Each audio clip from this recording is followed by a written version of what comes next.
33 days to the Holy Family in the name of the Father and of the Son and of the Holy Spirit. Amen. Day 6. Holy Trinity, one God, have mercy on us. Our God, in his deepest mystery, is not a solitude, but a family. From Pope St. John Paul II. From Pope Benedict XVI says, the human family, in a certain sense, is an icon of the Trinity because of its interpersonal love and the fruitfulness of this love. The Holy Trinity is a family, a holy family. They want you to be a member of their family. To make this happen, they have established a replica of the Trinity here on earth, the earthly Trinity. The Holy Family is the earthly icon of the Holy Trinity. The earthly Trinity consists of Jesus, Mary, and Joseph. Like the Holy Trinity, each person in the Holy Family is distinct yet united. The Holy Family's union is a covenant, a binding love that isn't self seeking but all encompassing, a love which reaches out to each other and the entire world. The Holy Family makes the invisible Trinity visible in the world. They make divine love understandable, even palpable. In a sense, they are the first Christian church. Membership in this family will prepare you for membership in God's eternal family in heaven. It's all about the Holy Trinity. From Saint Catherine of Siena, Eternal God, Eternal Trinity, you are a mystery as deep as the sea. The more I search, the more I find, and the more I find, the more I search for you. God is the most perfect family. This, of course, does not explain the mystery of the Trinity, but only deepens it. And the wonderful thing is, as Saint Catherine of Siena explains above, that the more we search out of depth of the Holy Trinity, the more we find. We also find out more about love and family in the Holy Family. First and foremost, God is the eternal Father in this most perfect family. He is eternal fathering. God the Father did not create the world, set all things in motion, and then leave. Like a divine clockmaker, he is still creating, preserving us in existence every moment. He is eternally present. The Creed describes God the Son as begotten, not made, consubstantial with the Father. God the Son was never created.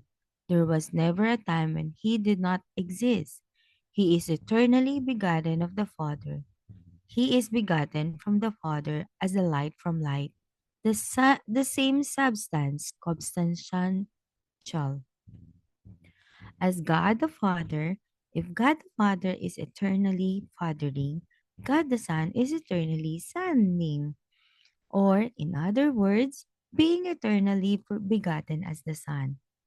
Saint Anselm attempted to explain the Trinity as God the Father seeing himself in a mirror, a living mirror, an eternal thought of his perfect understanding of himself, his perfect self conception.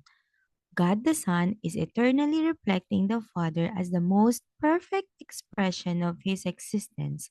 This is the opposite of the Greek myth of Narcissus, who lost himself by forever staring into his own reflection.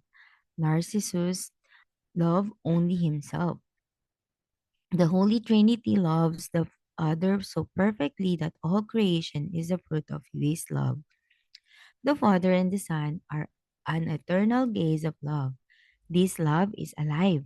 It's a divine person, the Holy Spirit. Love is not merely perfect between the three divine persons. It is an entire person separate from the other two but eternally proceeding from both Father and Son.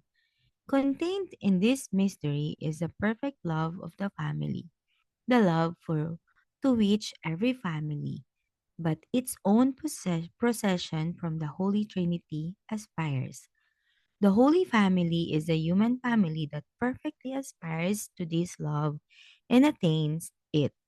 By consecrating ourselves to the Holy Family, we join in their perfect accent to the Holy Trinity. The Holy Trinity is your home, for the Son of God became a man so that we might become God. From Saint Athanasius. Our ultimate destination in life has always been the Holy Trinity. The Holy Trinity is our home. Adam was expelled from mankind's first home, the Garden of Eden, lest he put forth his hand and take also of the tree of life and eat and live forever. It's from Genesis 3, verse 22. Eating from the tree of life would have ultimately resulted in the divinization of Adam and Eve's family. Because of their sin, the original Holy Family was evicted from their home. But God provided us with a new tree of life, a new family tree. The fruit of this new tree of life is the Eucharist, Jesus' body, blood, soul, and divinity, and the fruit of Mary's womb. By consuming Jesus in the Eucharist, we are divinized. We don't become gods, of course. We're not polytheists. Rather, we become partakers of the divine nature. We can once again eat freely from the tree of life and return home to the Holy Trinity. Saint Maximilian Kolbe explains, from the first moment of Blessed Virgin Mary's existence, the givers of praises, the Holy Spirit establishes dwelling in her soul, took possession of it absolutely, and permitted her so completely that the name of the bride of the Holy Spirit conveys but a pale, distant, imperfect, albeit truthful shadow of such union.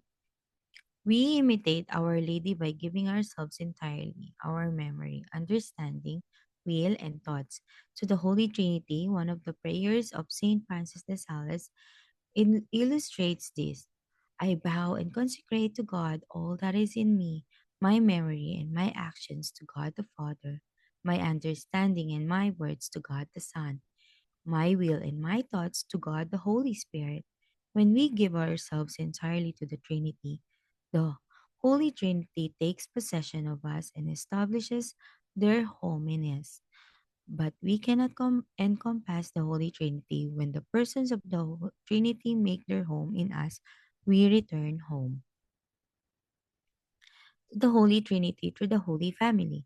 The Holy House of Nazareth is the new Eden, and it contains the new tree of life, the new family tree of the Holy Family. Saint Joseph, your spiritual father, will help you become a true child of the Heavenly Father. The Virgin Mary, your spiritual mother, will help you become a true icon of the Holy Spirit. Fully endowed with the fruits of your baptism and confirmation, your spiritual parents will teach you how to love, pray, sacrifice, and work.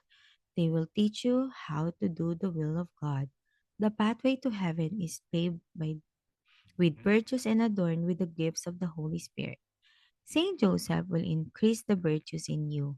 Mary will magnify the gifts of the Holy Spirit in you.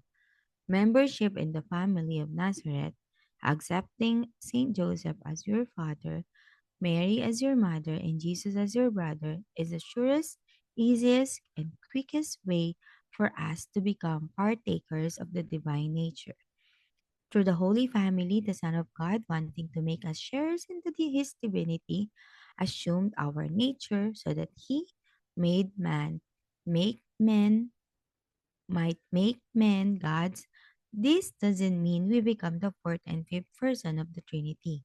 It means we become fully immersed in the infinite depths of the Holy Trinity, which is love, truth, and beauty itself.